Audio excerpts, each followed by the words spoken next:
Imagine getting students to make inferences about language use with real examples of English.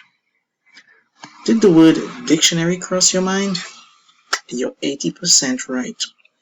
This online tool I'm going to talk about can be considered a specialized dictionary, but with a very specific purpose and interface.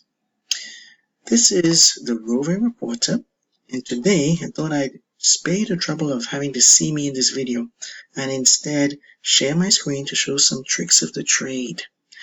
This time I'll be talking about how we can empower learners to observe how the language works and to draw conclusions from the patterns that appear.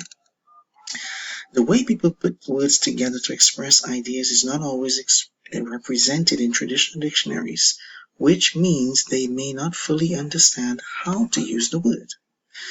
No, I'm not talking about the word reference forum. It's a great site, by the way.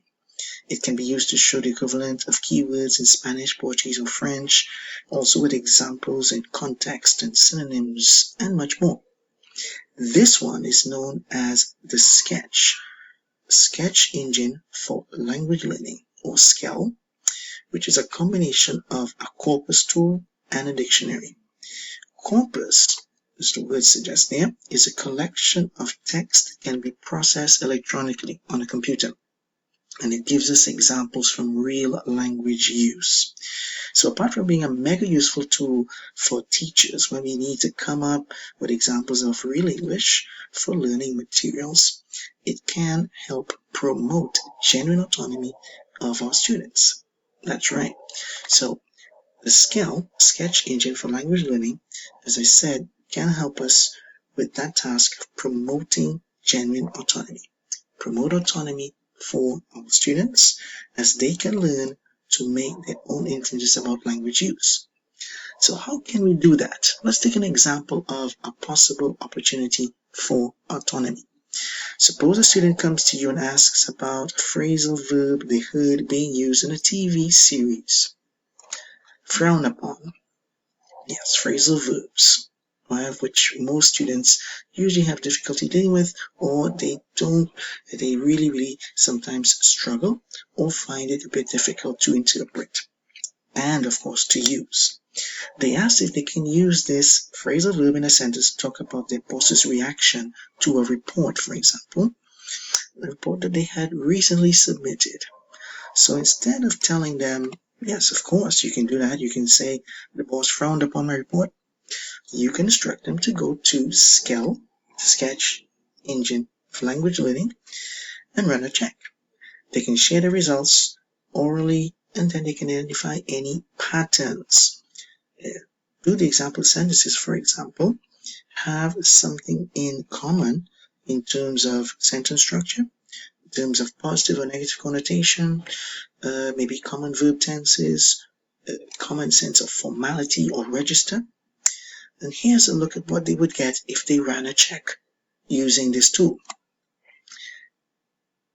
So you see some examples there, and they would be able to, just by observing, looking at how the words are structured, what comes before, what comes after, they can come up with some important rules and some important inferences that can help them learn the language more efficiently. In addition, it shows that this phrasal verb occurs 0.91 times, or has 0.91 occurrences or hits per million. So in a million words, this is what you would see in terms of frequency. And it's often a concern of many students that the words they're using, they want to know if it's frequent, if it's something that people actually say. So these are some of the possibilities they get when they do that.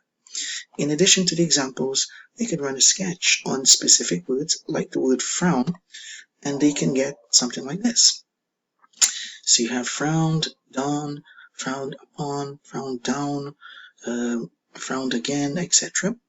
And they can get this word sketch. They can also take a look at some similar sketches here, where they see other free parts of speech being used with the word frown, and also a quick overview of most similar words that can be used with frown.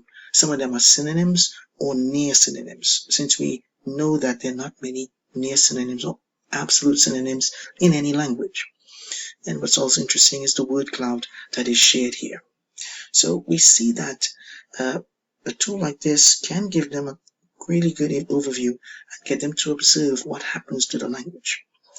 It works with individual words, as we've seen, phrasal verbs, with maybe compound words like adjectives plus nouns, and this can also enlighten the way they look at the language rather than just checking the meaning in the dictionary.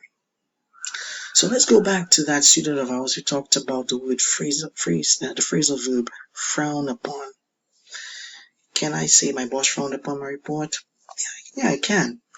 But based on the examples we've seen here, we go back, we've seen that in most cases, it's used normally in a passive construction in most of the examples. And in general, apparently, people tend to use it as a passive construction rather than somebody frowning upon something.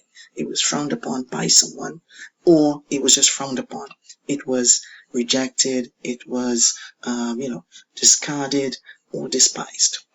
So there you have it. This is my tip, and I hope it was useful.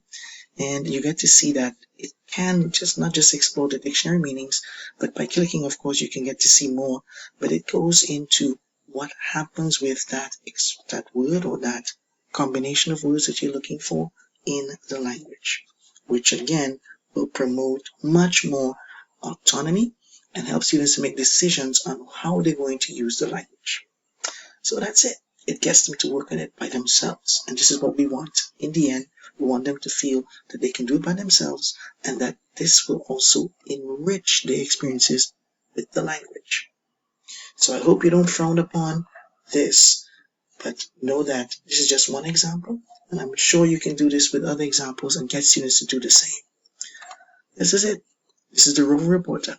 Thank you for another wonderful video. Hope you enjoyed it, and follow me on my YouTube channel. You can go there. Don't forget to press the little bell to get notifications, and don't forget to get in touch. Bye bye.